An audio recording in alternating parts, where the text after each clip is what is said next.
혹시 구약 성경, 특히 레위기 읽다가 이건 도대체 무슨 뜻이지? 하고 고개를 갸웃하신 적 없으세요? 오늘 바로 그 좀 이상해 보이는 고대 율법들 속에 숨겨진 아주 심오한 신학적 체계를 한번 파헤쳐 보려고 합니다. 자, 바로 시작해 볼까요? 모든 이야기는 사실 이 질문 하나에서 시작돼요. 거룩함과 죄. 이 둘이 과연 공존할 수 있을까요? 다시 말해, 거룩한 신과 죄 많은 인간이 도대체 어떻게 함께할 수 있느냐, 바로 이 문제죠. 고대 이스라엘의 그 복잡해 보이는 희생제사 시스템이요, 바로 이 근본적인 질문에 대한 정말 정교한 해답이었던 겁니다. 자, 그럼 그 해답의 첫 번째 조각, 바로 희생제사부터 한번 들여다보죠. 근데 이게 단순히 신한테, 자, 선물입니다 하고 드리는 그런 게 아니었어요. 그 이상의 아주 깊은 상징들로 가득 찬 하나의 과정이었거든요. 이 제사 전체를 관통하는 핵심 원리가 뭐냐면요, 바로 상징적 대리 속죄라는 개념이에요. 말이 좀 어렵죠? 쉽게 말해서 동물이 제사를 드리는 사람을 상징적으로 대신하는 역할을 맡는다는 거예요. 아니, 동물이 어떻게 사람을 대신할 수 있었을까요? 그 비밀이 바로 다음 단계들에 숨어 있습니다. 자, 이 6단계 과정 하나하나에 정말 놀라운 의미가 담겨 있어요. 첫 번째, 제물 선택입니다. 왜 굳이 흠없는 동물을 골랐을까요? 이건 그냥 제일 좋은 걸 드린다는 의미를 넘어서요. 제사 드리는 사람의 불완전함을 동물의 완전함으로 대신한다는 상징이었던 거죠. 두 번째 단계, 안수인데요. 보통 생각하는 것처럼 머리에 손을 얹어서 축복하는 게 아니에요. 이건 오히려 내 모든 죄와 허물이 이제 너에게 넘어간다는 공식적인 위임, 일종의 죄의 이전을 상징하는 행위였던 거죠. 그리고 세 번째, 도살. 이건 굉장히 직설적이죠. 죄의 대가가 바로 죽음이라는 사실을 아주 현실적으로 눈앞에 똑똑히 보여주는 강력한 상징이었습니다. 자, 이제 클라이맥스입니다. 네 번째, 핏부림. 바로 이 순간 죽음을 통과한 생명이 하나님께 바쳐지면서 죄를 덮는, 즉 속죄가 이루어지는 겁니다. 다섯 번째, 불태움은 그냥 태워서 없애는 게 아니고요. 용서받은 생명이 향기로운 제물이 되어서 하나님께 온전히 드려지는 거룩한 구별을 의미했습니다. 그리고 마지막, 제사 음식 나눔. 이 모든 과정을 통해 깨졌던 관계가 회복되고 하나님과 다시 평화롭게 교제하게 되었음을 축하하는 일종의 화해의 식사였던 셈입니다. 정말 정교한 시스템이죠? 좋아요. 이렇게 복잡한 6단계를 거쳤어요. 그래서 얻는 게 바로 속죄인데, 대체 이 속죄라는 게 정확히 뭘까요? 특히 성경에서 죄를 덮는다고 표현하는데, 이 덮는다는 말의 진짜 의미를 한번 파고 들어가 봐야 합니다. 성경에서 속죄를 말할 때 나오는 아주 중요한 히브리어 단어가 바로 카파르입니다. 이 단어의 가장 기본적인 문자 그대로의 뜻이 뭔지 아세요? 바로 덮다예요. 무언가를 그냥 덮어서 보이지 않게 가려버리는 거죠. 바로 이 덮는다는 개념에서 당시 다른 종교들과의 결정적인 차이점이 드러나요. 보통 이교도들의 제사는 어땠죠?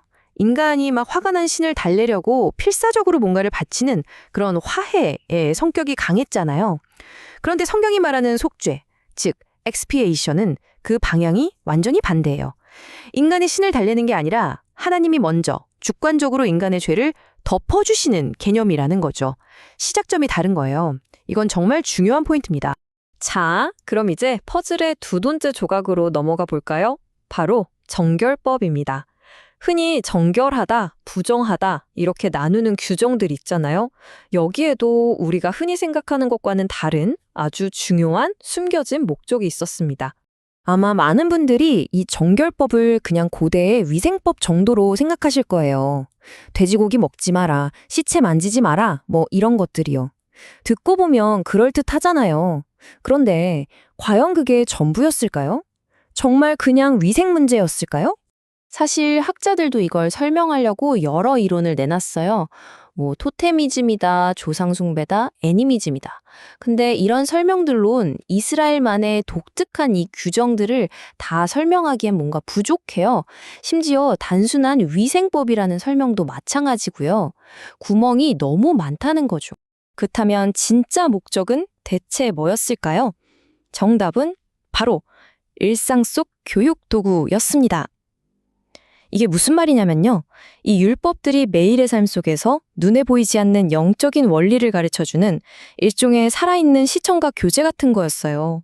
그러니까 물리적으로 깨끗함과 더러움을 경험하면서 아, 영적인 거룩함과 죄가 바로 이런 거구나 하고 몸으로 배우게 만든 거죠. 삶 전체가 거룩을 배우는 거대한 교실이 된 셈입니다. 정말 놀랍지 않나요? 자, 이제 그림이 맞춰지시죠? 한편에서는 아주 극적인 희생제사가 있었고 다른 한편에서는 아주 일상적인 정결법이 있었던 거예요.